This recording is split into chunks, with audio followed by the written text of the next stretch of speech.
Hey everybody, welcome to the channel, True Crime Stories. If you're new to the channel, please hit that like button and subscribe so you can hear more. Thanks for stopping by.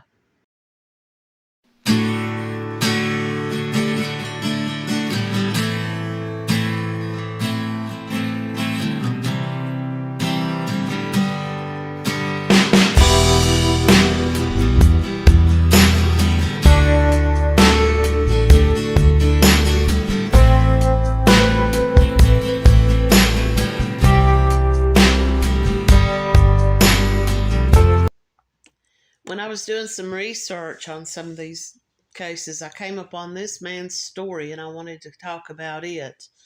This is from Web Sleuths. Now, this man's name came up on Web Sleuths. Allan Terry Kaplan, missing since December the 8th, 1977. He was born around April the 10th of 1938. He was 39 years old at the time of his disappearance. He was a white male, 5 foot 10 inches tall and about 190 pounds. He had black hair and brown eyes. He wore eyeglasses, and they said that he always wore 2 rings, one on each hand. Kaplan was last seen leaving a restaurant that he owned called the Banana Boat Lounge in Boca Raton, Florida, on December the 8th, 1977. He had been drinking there with a woman, and then he left the bar alone in the late evening. He was never heard from again. It was established that he had made it back to his home on the 700 block of Northeast 7th Street in Boynton Beach, Florida. His vehicle and the clothing that he was wearing that night were located at his residence. His wallet, watch, and other items he normally carried were missing. He hasn't attempted to use any of his credit cards since he disappeared, and he left most of his money behind as well. Authorities state that there were no indications of foul play, but it has not been ruled out. He owned 2 restaurants at the time of his disappearance, including one called the Mark Restaurant on Lake Worth Road. He left behind 2 daughters. His whereabouts remain unknown. Now, his name came up because someone was talking about this Brevard County John Doe whose remains were found wrapped in an electric blanket, and a watch was found nearby. This would have been in 1981. So it would have been about 3 to 4 years after this man disappeared, and some people wondered if it may have been him. Now, he did wear eyeglasses, and I don't think that there were any eyeglasses found, but that doesn't mean that it may not have been him. Now, this person writes, came across Kaplan's case by accident. What led me to his case was an article about the woman that he had left the bar with that night. She was arrested and charged along with several other people with possession to sell and a conspiracy to distribute cocaine. Although this happened in 1981, it makes me wonder if this woman had any involvement in Kaplan's disappearance. And this thought was further reinforced by the article stating that there was $5,000 missing from his restaurant's safe. Now, it says that the 2 of them left the bar separately and drove off in different directions. However, is it possible that they met up later that night? Maybe that was the reason he left the bar that night, was because he was going to his apartment to meet this woman. Maybe she was there waiting for him. There's an article here from the newspaper at the time that it happened, and it does say that foul play was suspected. Palm Beach County sheriffs say they are getting lots of calls from the public about restaurant owner Allan T. Kaplan. Now, this was written about 3 weeks after he went missing. So far, no tips have led to any substantial leads. The sheriff's office announced it had exhausted all leads, and one detective called this a case of foul play and a mysterious disappearance. Kaplan was 39 and the owner of 2 restaurants. Was last seen leaving the Banana Boat Lounge around 2 a.m. And now it says here that he was in the company of a 19-year-old model. The two left in separate cars, but it is believed that they were leaving together. So this is what led a lot of people to think, could he have been the man wrapped in the blanket? Because the only other items found was a band, a elastic band that was believed to have belonged to a pair of underwear that the deceased person was wearing. And they thought maybe he had gone back to his house with this woman. Maybe the two of them had gone to bed together, and he was wearing nothing but underwear, and then he was murdered. Now, a 19-year-old Miami model is the way she was described. And then a few weeks later, or a few years later, rather, she was arrested and charged with distribution of cocaine. And so it was just wondered if maybe. Now, here is another article that was written about a month after he went missing. The potential leads dwindle and the mystery increases. And officials with the Palm Beach County Sheriff's Office say they can only shake their heads at his mysterious disappearance. One detective said that he believed it was possible that this man had went off. Maybe he had gotten into some kind of trouble, had taken this money from his own restaurant that night and just went off someplace to hide out or disappear himself for a while. Others believe foul play was involved. Now, formerly, he was an Ohio-based restaurant consultant, and he moved to Florida in June of, this would have been 1976, I guess. He purchased 2 restaurants, and these restaurants were doing well, according to locals. Now, another person says that he bought the restaurants really cheap from a firm that was undergoing bankruptcy. So he was able to get these restaurants really cheap, and he had made a profit off of them. People say he apparently planned to stay in the area and grow these businesses. He had moved into a 2-bedroom, 2nd-floor condominium.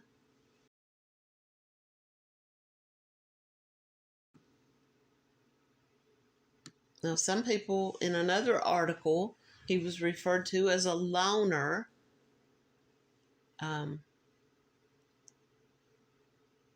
One sheriff's detective says Kaplan was not known to carry large sums of money. His accounts and business show no significant withdrawals.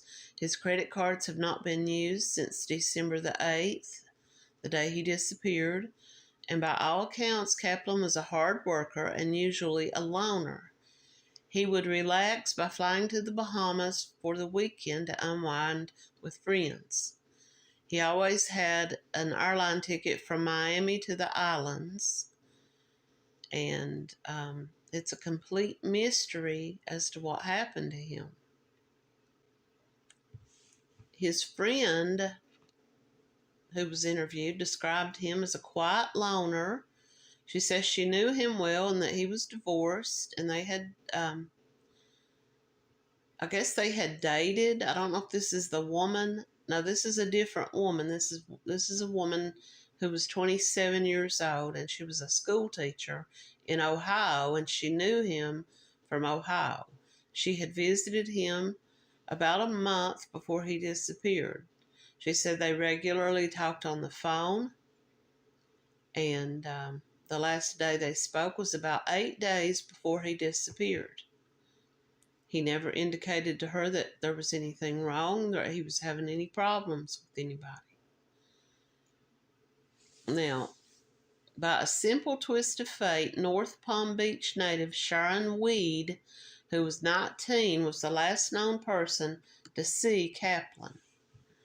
A part-time model in Miami and a senior majoring in biology chemistry at Florida Atlantic University, Weed and another friend went to the Banana Boat Lounge that night. It was very crowded, and there was only one seat vacant at the bar, so one of the women took the seat. She says that that Kaplan got up and gave his seat to the other friend. And they began to talk to Kaplan. Was walked out to her car by Kaplan at around 2 a.m. and they went separate ways.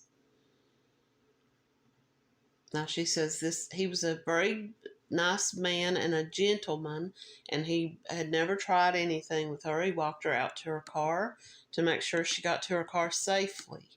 And that was her story. The article says that from all appearances, he was a man about to settle down and he was running a profitable business. His life seemed to be pretty normal for a 39-year-old businessman. Detectives believe this is the reason why he met with foul play. His ex-wife and children in California have not heard from him, and neither has a girlfriend. I'm assuming this was the woman, the 27-year-old woman in Ohio, says that she had not heard from him since the end of November. Sheriff's detectives have virtually no clues and no motive. He could have been involved with the mafia, they say, and run away and join the priesthood, says one detective. Now, this is the same detective, and it just seems like that he's kind of grasping at straws of just some very bizarre things that he thinks that might have happened to this man. 4 days after Kaplan disappeared, a safe at the Boca Raton Mark restaurant that he owned was broken into and $4,000 was taken. Now, the police see no connection here. They say there's no connection to his disappearance and one of his restaurant's safes being broken into 4 days later. I believe the police got that one very wrong. I believe that either that man himself was alive and he went back to that restaurant to get some more cash, or someone who worked for him who had access to this restaurant knew where the safe was at and took the opportunity to break into it. Allan T. Kaplan walked out of the restaurant that night, said goodnight to a woman that he had walked to her car, got into his own car, and drove away and has never been seen again. Investigators have exhausted all leads.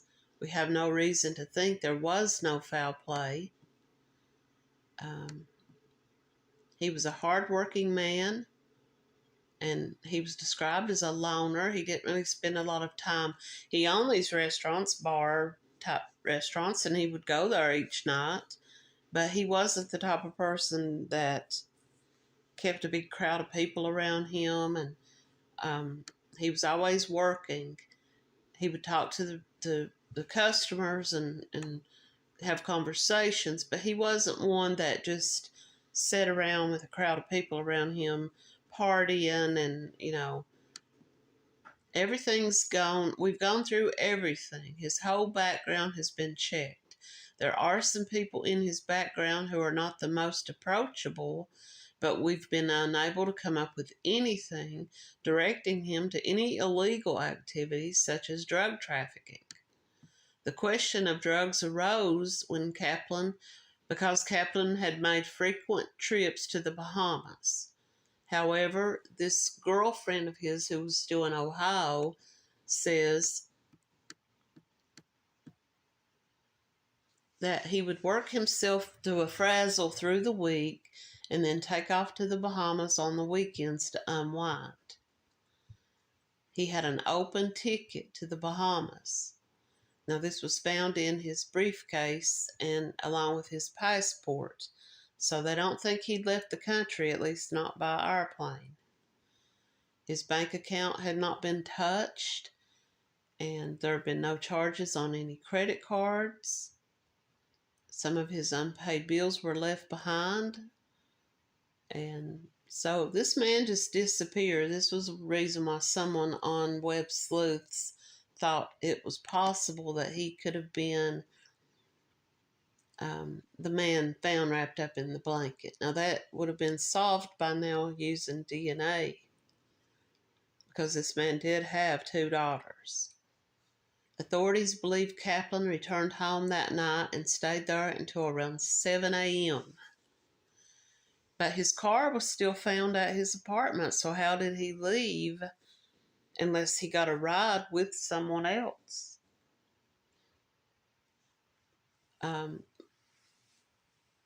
They do not know whether he left the apartment of his own free will or how he left. And it was a business associate, I guess, I'm assuming someone he worked with, who reported him missing a few days later. They couldn't reach him on the phone. He wasn't showing up to work. So they call the police, and the police go to his house and they find his car. Although Kaplan was known to be a very tidy person, the apartment was in disarray. Clothes and hangers were on the floor and the bed was unmade. Police say that neither his former wife in California or his daughters have heard from him. His daughters were teenagers at the time. We don't know what happened, they say. He could be in a morgue somewhere as a John Doe somewhere in the country, and they just don't know. Before I move on into the next part of this story, I would just like to remind everybody, if you haven't already, to please like the video and subscribe to the channel. This person says, I doubt this model had anything to do with this. After reading the rest of the old newspaper coverage, she probably just got mixed up with the wrong people later in her career. Someone on another site suggested that he may be the Doe. Kaplan's watch was missing, and they did find a watch at the location where this John Doe was found. And I don't know if it was the same kind of watch, if anyone showed this watch to anyone who knew him and saw him regularly and would have recognized that watch. Now, this person goes on to say it's a well-known fact, especially probably around this time of the 1970s and 80s, that these businesses were sometimes involved criminals, such as the mafia. This is what this person is suggesting, that it was possible that he may have been being extorted by somebody. Some people believe his trips to the Bahamas was more than just to unwind, that maybe he was going there, maybe he had offshore accounts, maybe he was going there for some other purposes, such as drugs. Anyone who has previously been involved with restaurants.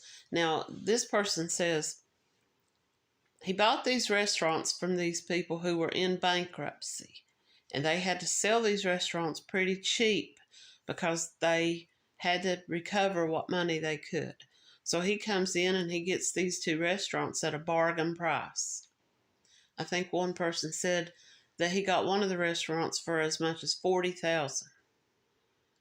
And made a pretty good profit off of it, turned it into a very successful business. So some people think that maybe some of the people who owned those restaurants before were angry and were upset, or maybe they owed people money, and maybe the person that they owed money thought that he could come in and get it from this guy. So there's just some different things to consider, they say, in his disappearance. And they do have a photo here, this likeness that was made, this reconstruction of this victim who was found a couple of years after Kaplan went missing. Now, this person was described as being around 5'9", and very muscular. They said that whoever this man was, they believed that he was someone who either worked out or worked in some type of manual labor that kept him in good, his body in good shape. So it says here, interestingly enough, this article was from 2023. The Banana Boat restaurant is still around. So is the apartment where he lived. It's too bad that there aren't any dental records on him. Now, I would assume that there are some dental records somewhere. I mean, the man was almost 40 years old. I'm sure at some point in his life he had gone to the dentist, but did they keep records at that time, This could help to rule out potential matches. DNA would be useful. I don't know if they kept DNA from this doe, this brevered doe. He is buried in a grave in Florida, so I'm guessing that it would be possible for them to exhume. There are no fingerprints on record for Kaplan. He had never been arrested. So they couldn't. And there were no fingerprints available on the doe that they found anyway because of decomposition. So that wouldn't have worked. The only thing that would have worked and they said that this man, this doe, they believed he had been in an accident about 10 years before he died where he had a very bad injury to his leg. So did anyone say that Kaplan had ever had anything like that? And also, they believe that he wore a partial dental plate, that they believe he may have lost these teeth from a car accident. And did anyone ever say that this Allan Terry Kaplan ever wore a partial? Unless this Kaplan had money somewhere hidden away and he just fled the country, maybe got someone to help smuggle him out. He could be in the Bahamas. He doesn't have his passport. He could have gotten a fake ID, I guess. But police do believe there was foul play. Then again, when you think about the way they described his home, is that he was very tidy. And the morning that they finally got inside of his apartment, clothes were strewn everywhere, hangers on the floor, like someone was grabbing at clothing from the closet. So maybe something happened and he had to get out of there in a hurry. He would be 87 years old if he were alive today. He was a white male, 5'10", about 190 pounds. He was known to wear one ring on each hand. Authorities stated there were no indications of foul play.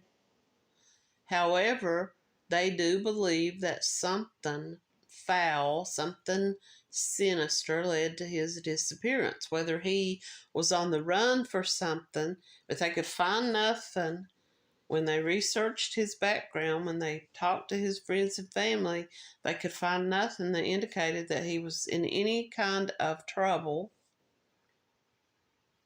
And so there's very little evidence as to what happened to him.